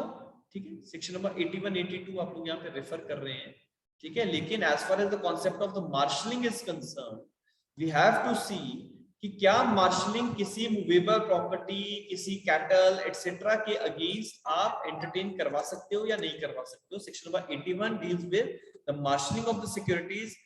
82 जो है वो contribution of the mortgage debt की बात कर रहा है. लेकिन मार्शलिंग में कहीं पे भी मूवेबल प्रॉपर्टी, कैटल्स एटसेट्रा कुछ नहीं मिलेगा. तो ये जो क्लेम कर रहा है ना कि आप पहले कैटल से अपना पैसा रिकवर कर लो, नहीं होता है तो फिर प्रॉपर्टी टच करना, ये प्रिंसिपल सेक्शन नंबर 81 के अंदर हमें नहीं मिलेगा. Hence the claim of the C is unsustainable. लिखा हुआ है the doctrine of marshalling has no application to the movable property, so the claim of C is unsustainable. ठीक है, अगला सवाल. Which section under TPA provides for the exclusion of the day on which the term of lease commences? कौन सा section है जो ये कहता है कि जिस दिन लीज शुरू हुई वो लीज एक्सक्लूजन में रखी जाती है, वो डे एक्सक्लूजन में रखा जाता है? 106, 108, 109, 110. यस, सेक्शन नंबर 110 जो है वो कहता है the day on which the lease starts, that day is to be excluded from the time period. अगला सवाल, question number 91. A sues B on a promissory note. ठीक है, A ने B के ऊपर एक promissory note के अगेंस्ट केस किया है. A compromise was reached between the two which directed the payment of money and further directed that B should not dispose of the share in the factory until the satisfaction of the entire decretal amount. दोबारा से repeat कर रहा हूं. ए ने B के against एक promissory note के ऊपर केस किया है. जैसे मान लो बी ने कोई प्रोनोट दिया होगा, प्रोमिसरी नोट, उस प्रोनोट पे पैसा जो है वो ए को नहीं मिला, तो ए ने रिकवरी का केस कर. A compromise was reached between the two which directed the payment of the money. तो एक कॉम्प्रोमाइज इनके बीच में हुआ जिसमें कहा कि जो बी है वो ए का पैसा देगा. and further directed that B should not dispose of the share in the factory until the satisfaction of the entire decretal amount, कि B जो है कंपनी में फैक्ट्री में तब तक अपने शेयर को डिस्पोज ऑफ नहीं करेगा जब तक पैसा जो है A का वो रिकवर ना हो जाए. So the property is said to be attached. A has the charge over the property. A usufructory mortgage has been made in the property. The property has been gifted to B. Yes.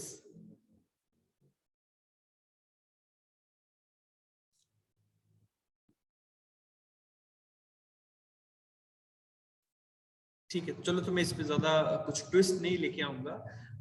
ये जो कुछ भी हुआ है यहाँ पे एक party ने एक चार्ज क्रिएट कर दिया, that the charge is on the shares over the of the factory. ठीक है, सो नारायण दास वर्सेस मुरलीधर 1929 का केस है जिसमें ये कहा गया था it is an example of the charge by the act of the parties. आप लोगों को पता है सेक्शन नंबर 100 चार्ज को डिफाइन करता है और charge by the act of the parties और by the operation of law दोनों तरीके से लगाए जा सकते हैं. सो ऑप्शन नंबर बी जो है that is the right answer. A has a charge over such property. The property is the shares of the factory.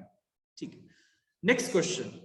Section 53 capital A was added in the TPA in the year 1924, 1882, 1929 और 2001. किस साल में हमारे TPA में 53 capital A insert किया, add किया? Yes, 1929. Are you sure? Right answer is 1929. 53 capital A जो है वो 1929 में ऐड हुआ था. कुछ एक अमेंडमेंट्स हुई हैं, ठीक है, रजिस्ट्रेशन एक्ट का 2001 में कुछ एक अमेंडमेंट्स भी हुई हैं, उसका ध्यान रखिएगा. नेक्स्ट क्वेश्चन है, ठीक है, बस hardly it will take not more than 10 minutes.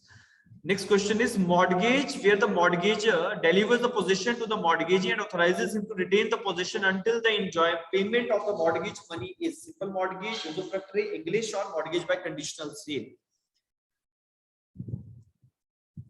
आपने मॉर्गेज दे दिया, डिलीवरी दे दी, साथ में कहा कि जो पैसा आएगा उसमें से आप रिकवरी करते जाना. It is to be called as, yes everyone, usufructuary mortgage. ठीक है, अगला सवाल. Which section of the Indian contract act lays down a similar principle of contribution as under 82 of TPA? Section number 82 हमारा TPA का contribution of mortgage debt की बात करता है कि जैसे मान लीजिए 2 लोगों ने 3 लोगों ने मॉर्गेज डेट उठाया था, प्रॉपर्टीज गिरवी रखवा के, एक व्यक्ति ने सारी पेमेंट कर दी तो बाकी लोग उसको कंट्रीब्यूट करते हैं. That is the principle given in section number 82. ऐसा ही सिमिलर प्रिंसिपल हमारे कॉन्ट्रैक्ट में कहां पे लिखा है? 41, 42, 43, 44. ये ऑप्शन नंबर सी में मिशन 43 लिखा है. मिशन कुछ नहीं है, सेक्शन है. सेक्शन 41, 42, 43 और 44. यस, चलो मैं थोड़ा सा एक एग्जांपल देता हूं. डिवोल्यूशन ऑफ जॉइंट लाइबिलिटीज की बात है. डिवोल्यूशन ऑफ जॉइंट लाइबिलिटीज, और उसके नीचे एक सेक्शन है कॉन्ट्रैक्ट के अंदर कि कैसे कैसे लाइबिलिटीज को मीटअप किया जाता है. अगर एक ही व्यक्ति सारी पैसा जो है वो दे देता है तो बाकी लोग उससे रिकवरी करते हैं. It is given in section number 43 of the contract act. Section number 43 है सर, 43. ठीक है. सो 82 टीपीए जो है कंट्रीब्यूशन के प्रिंसिपल की जो बात करता है, सेम वैसा ही प्रिंसिपल हमारे कॉन्ट्रैक्ट के अंदर सेक्शन नंबर 43 के अंदर है. 82 टीपीए के सामने की 43 कॉन्ट्रैक्ट लिख देना तो हमेशा ही थोड़ा सा ध्यान में रहेगा. Section 43 and 82 deals with the contribution. The former is a general provision dealing with the contracts generally, and 82 जो है वो मॉर्गेजेस के लिए स्पेसिफिकली बनाया गया है. जनरल प्रोविजन कंट्रीब्यूशन का 43 के अंदर है जो बेसिक प्रिंसिपल्स में आ जाता है कॉन्ट्रैक्ट में, और मॉर्गेज से रिलेटेड अगर कॉन्ट्रीब्यूशंस करवाने हैं तो 82 के लिए एक स्पेसिफिक प्रोविजन बनाया गया है. अगला सवाल, question number 95. The doctrine of part performance as given in 53 capital A of TPA is a statutory right, equitable right, available as a ground of attack, available as a ground of defense. कैसा अधिकार है? Statutory right, equitable right, available as a ground of attack, available as a ground of defense. Yes, everyone. What kind of right is there in section number 53 capital? 1 and 3 मतलब statutory और ground of attack है. 1 and 2 statutory और equitable है. 2 and 3 equitable and ground of attack, और 2 and 4 equitable right and available as a defense. Part performance जो है it is a shield or a sword, आप लोगों को याद करना है, it is a shield not as a sword. तो ऑप्शन नंबर जो डी है हमारा, जो 2 और 4 की बात कर रहा है, इक्विटेबल राइट है और एज अ डिफेंस हमारे सामने रहता है. इसको स्टैट्यूटरी राइट नहीं कहेंगे, इक्विटी के प्रिंसिपल्स पे ये राइट जो है ये चलता है. डिस्क्रिप्शन ऑफ द कोर्ट साथ में काम करती है, लेकिन पार्ट परफॉर्मेंस की थ्योरी हम लोगों ने क्लासेस में डिस्कस जब करी थी तो I have told you people ये आज के टाइम पे बहुत रिडंडेंट हो चुका है, because after the amendment in the registration laws, registration act के अंदर अमेंडमेंट होने के कारण से section number 49, section number 17 of the registration act में चेंजेस होने के कारण से हमारा पार्ट परफॉर्मेंस का जो प्रिंसिपल है वो बहुत ज्यादा अब रिडंडेंट है. इसका बिल्कुल अब एप्लीकेशन जो है वो बहुत कम हो चुकी है. बट स्टिल हमें अगर इस क्वेश्चन का आंसर करना हो तो पार्ट परफॉर्मेंस इक्विटी के प्रिंसिपल्स पे बनाया गया था कि अगर एक व्यक्ति ने आपके साथ रिटर्न में एग्रीमेंट किया है, अपना पार्ट ऑफ परफॉर्मेंस वो कर चुका है, बदले में पोजेशन प्रॉपर्टी का ले चुका है, तो अब आप उसे बाहर नहीं निकालोगे. और अगर आप निकालने के लिए केस करते हैं तो वो डिफेंस ले सकता है पार्ट परफॉर्मेंस का. तो it is available as a equitable right as well as it is a ground of defense. ठीक है, इसको शील्ड भी कहा जाता है. Part performance provides only you the ground of it only acts as a shield, not as a sword. अगला सवाल again off beat area से क्वेश्चन है, under which section of TPA a receiver can be appointed. बड़ा simple सवाल है लेकिन गलती बहुत होती है. Under which section receiver can be appointed. 65 capital A, 69 capital A और 70. Under which section receiver can be appointed? 69 capital A, 71. Yes everyone. So 69 capital A जो है ये हमें बताता है रिसीवर की अपॉइंटमेंट कैसे होगी. ठीक है, so option number C is the right answer. ठीक है, अगला सवाल, which of the following sections under the TPA deals with the right of expenses of the redeeming co-mortgager? Which of the following sections deal with the right of the expenses of redeeming co-mortgager? 76, 94, 95, 97. ठीक है, शिखा ने answer दिया है option number 95. कसक कह रही है 94. Redeem of foreclosure down कहाँ है? 94 में सर, 95 में आएगा सर. ठीक है, 95 में आएगा. तो एक बार जरा देख लेते हैं. देखो सेक्शन नंबर 76 में जो जो सेक्शन यहाँ पे रखे हैं ना वो सारे ही सेक्शन इंपॉर्टेंट है. अगर आप सेक्शन नंबर 72 और 76 देखोगे, एक में राइट्स है, एक में liabilities of the mortgagee in position आती है. ठीक है, thereafter if you go to section number 94, तो 94 बात करता है मिसली मॉर्गेजेस की, जिसमें हमारा प्रिंसिपल होता है रिडीम अप फोरक्लोज डाउन की. अगर बीच में कोई मॉर्गेजी है, एक व्यक्ति ने एक प्रॉपर्टी एक से ज्यादा लोगों को मॉर्गेज कर दी, मिसली मॉर्गेजी जो होगा, जो बीच में होगा, पुसाइन मॉर्गेजी जिसको हम कहते हैं, वो ऊपर वाले लोगों को रिडीम करता जाएगा और अपनी जो प्रायोरिटी है वो एस्टैब्लिश कर सकता है. 95 कहता है right of redeeming co-mortgagor to the expenses. ठीक है, ये इसका सिर्फ हेडिंग है. ऐसे जो सेक्शंस पूछे जाएंगे ना वो सिर्फ मार्जिनल हेडिंग पे होंगे. टीपीए में बस यही क्वेश्चंस गड़बड़ कर जाते हैं जिनमें हमारे को सिर्फ मार्जिनल हेडिंग पूछिए और हमें वो गलत हो जाता है. ठीक है, third last question for today. Which of the following sections of TPA do not apply to the persons governed by the Mohammedan law? Which provisions of TPA do not apply to the persons governed by Mohammedan law? 55, 17, 11, both be answer. 55 apply नहीं करेगा? Yes. 55 apply नहीं करेगा. Cell के rights liabilities मोहम्मदन्स के ऊपर apply नहीं करेंगे. Yes, देखो चैप्टर 2 में लिखी गई चीजें मोहम्मदन लॉ के साथ अगर इनकंसिस्टेंट है तो मुस्लिम्स के ऊपर अप्लाई नहीं करती हैं. चैप्टर नंबर 2 के अंदर क्या क्या आ जाएगा? चैप्टर नंबर 2 के अंदर क्या क्या आ जाएगा? सेक्शन नंबर 17 भी आएगा, 11 भी आएगा. So chapter number 2 of TPA does not applies to the Muslims and hence option number D should be the right answer. 55 कैसे आप मार्क कर रहे हो? How you are asking 55? ठीक है, अगला सवाल अगेन वही लीज और लाइसेंस के डिफरेंस की बात आ रही है. Association of hotels versus R N Kapoor वाला जो केस हमने डिस्कस किया था, जस्टिस सुब्बा राव की जजमेंट थी। तो लिखा है क्वेश्चन में कि विच of the following prepositions for distinguishing between the lease and the license was made by Honorable Justice S. Subba Rao in the Association of Hotels versus R. N. Kapoor. इसमें मैं आपका ज्यादा टाइम नहीं लूंगा। Option number ए है to ascertain whether the document relates to lease or license, the form of document must be preferred to its substance. The real test is the intention of the parties, whether they intended to create lease or license. If the document creates an interest in the property, it is licensed. But if it only permits another to use a property of which the legal position continues with the owner, it is a lease. और last कह रहा है both A and B, जो इसका right answer है वो है option number B, जिसमें कोर्ट ने, जस्टिस सुब्बा राव ने ये कहा था कि association of hotels versus R N Kapoor के केस में कि मेन पॉइंट डिफरेंस का क्या है लीज और लाइसेंस में, कि पार्टीज की रियल इंटेंशंस क्या थी। क्या एक व्यक्ति सामने वाले को सिर्फ कुछ एक अथॉरिटी दे रहा है कुछ काम करने के लिए और बाकी सारे राइट्स अपने पास रखता है तो वो लाइसेंस है, और अगर एक व्यक्ति सामने वाले को प्रॉपर्टी पे एंजॉयमेंट के राइट्स दे रहा है और एक्चुअल ओनरशिप अपने पास रखता है तो वो लीज रहेगा। So this is the point जो real intention of the parties की बात करता है। Last question for TPA is there that as per section 43 the transfer of property by the ostensible owner is related to the doctrine of co-ownership, holding out, apparent authority, substantial compliance.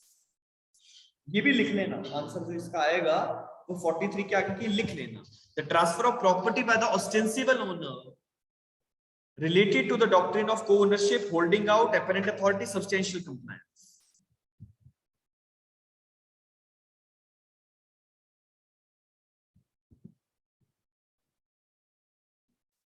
ये यहाँ पे ना 43 नहीं आएगा, एक तो मैं इसमें थोड़ा सा रेक्टिफिकेशन करना चाहूंगा, यहाँ पे 41 आएगा, ठीक है।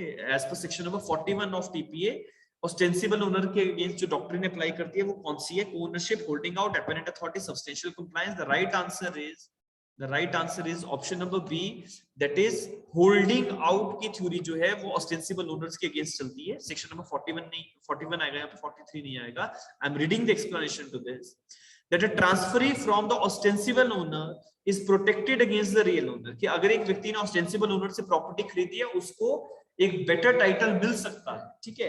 Under the doctrine of holding out which is important in section number 41, this section deals with the cases where the right of the two innocent parties come into conflict, कि एक व्यक्ति मालिक है, उसने एक व्यक्ति को ऑस्टेंसिबल ओनर बना रखा है, ऑस्टेंसिबल ओनर किसी को प्रॉपर्टी बेच बैठा, तो दो इनोसेंट पार्टीज हैं जो कि रियल ओनर है और जो ट्रांसफरी है।